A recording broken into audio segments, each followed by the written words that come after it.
गुजरात के वडोदरा में SN2 prosperity Gujarat एनलाइटेड by financial visionaries पर विशेष चर्चा सत्र का आयोजन किया गया। वडोदरा के साराभाई कैंपस में एसेंट फाइनेंशियल सॉल्यूशन द्वारा SN2 prosperity Gujarat एनलाइटेड by financial visionaries पर चर्चा सत्र का आयोजन किया गया, जिसमें कोटक AMC के MD और CEO नीलेश शाह ने भारतीय अर्थतंत्र में क्राउड इन्वेस्टर की वजह से हो रहे बदलाव विषय पर जानकारी दी।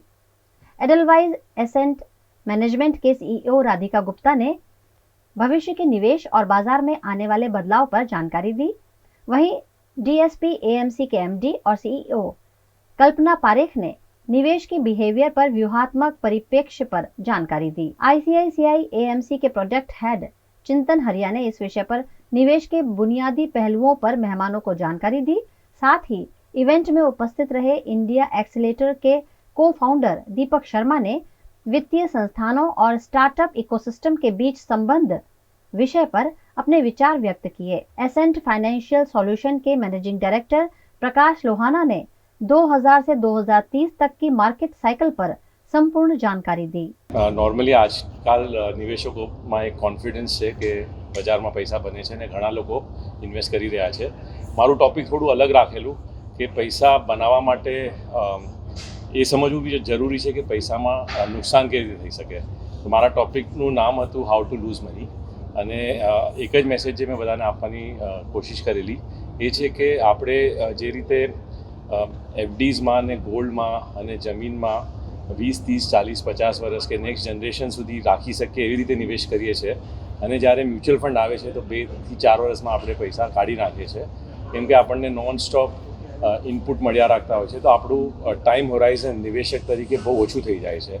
તો મારા ટોપિકનો ઉદ્દેશ્ય એ હતો કે કઈ રીતે આપણે મલ્ટી ડિકેડલ ઇન્વેસ્ટર બની શકીએ, મલ્ટી જનરેશન ઇન્વેસ્ટર બની શકીએ કેમ કે ખાલી 12% પણ આપણને જો રિટર્ન મળે છે છેલ્લા 30-40 વર્ષમાં ઇન્ડિયાની માર્કેટ આપ્યું છે તો 30 વર્ષે પૈસા 30 ગુણા થઈ જાય છે।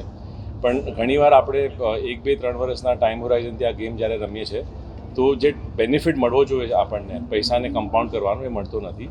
તો મારું ટોપિક એ હતું કે કઈ ભૂલો ના કરીએ આપણે જેનાથી આપણે લાંબા સમય માટે ઇન્વેસ્ટ કરીને આપણા પોતાના ફ્યુચરને બેટર બનાવી શકીએ, આપણા ફેમિલીના ફ્યુચરને બેટર બનાવી શકીએ। આ ભારતનો અમૃતકાલ છે। છેલ્લા 10 વર્ષમાં આપણે દુનિયાની 10મી થી 5મી મોટી અર્થવ્યવસ્થા બની ગયા। આવનારા 10 વર્ષમાં આપણે 3જી મોટી અર્થવ્યવસ્થા બની જઈશું અને 2047 સુધીમાં જો ભગવાને સાથ આપ્યો તો કદાચ ટોપ 2માં આવી જઈશું। આ જે જર્ની છે, આ જે ગ્રોથ છે એમાં રોકાણકારો કેવી રીતે હિસ્સેદાર બની શકે એના માટે અમે બધા પ્રયત્ન કરીએ છીએ। આજે ભારતમાં આપણે જોઈએ તો લોકો સેવિંગ્સ બહુ સારું કરે પણ રોકાણ કરવાની બાબતમાં ગરબડ કરી કાઢે છે। 18 કરોડથી વધારે લોકો છે જે ક્રિપ્ટો ટ્રેડિંગમાં પૈસા ખોવે છે। 10 થી 12 કરોડ લોકો છે જે ગેમિંગમાં પૈસા ખોવે છે। 2 કરોડથી વધારે લોકોએ પોન્ઝી સ્કીમમાં રોકાણ કરીને પૈસા ખોયું છે અને કરોડો ભારતીય છે જેમણે મ્યુચ્યુઅલ ફંડમાં જેટલું રોકાણ કર્યું એનાથી વધારે રોકાણ કરન્સી નોટમાં કર્યું છે।